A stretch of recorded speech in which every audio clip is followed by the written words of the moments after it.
Afternoon అందరికి. మేమైతే ఇగో తోటలోకి వచ్చినాం. ఇక చూడుర్రి, ఇది మా తోట. ఇక చూడుర్రి, ఇక ముంబై నుంచి మా బావ, మా అక్క, మా కొడుకు వచ్చిర్రు అనేసి అందరం అయితే మేమైతే తోటలోకి వచ్చినాం. ఇక తోటలోకి వచ్చినామంటే ఊరికే ఉండదు కదా మనం, ఇక ఏదో ఒక స్పెషల్ చేసుకోవాలనేసి ఇక తోటలోకి అయితే బజ్జీలు అయితే మిరప బజ్జీలు చేసుకోవడానికి వచ్చినాం. ఇక స్పెషల్గా మిరప బజ్జీలు చేసుకుంటున్నాం. చూడండి ఎంత మా వదిన చేస్తుంది. చేయగానే అందరం తోటలో మిరప బజ్జీలు తింటే ఎట్లుంటుంది, చాలా చాలా చాలా చాలా బాగుంటుంది.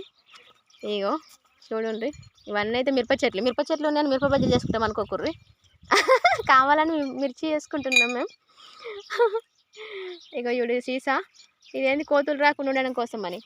అయినా కానీ కోతులు అయితే మాత్రం మా మిరపకాయలు అయితే మొత్తం తినేసిపోతున్నాయి. ఇక అందుకని కొన్ని ఇందామనేసి మిర్చి అయితే వేసుకుంటున్నాం మేము. Okay, bye friends.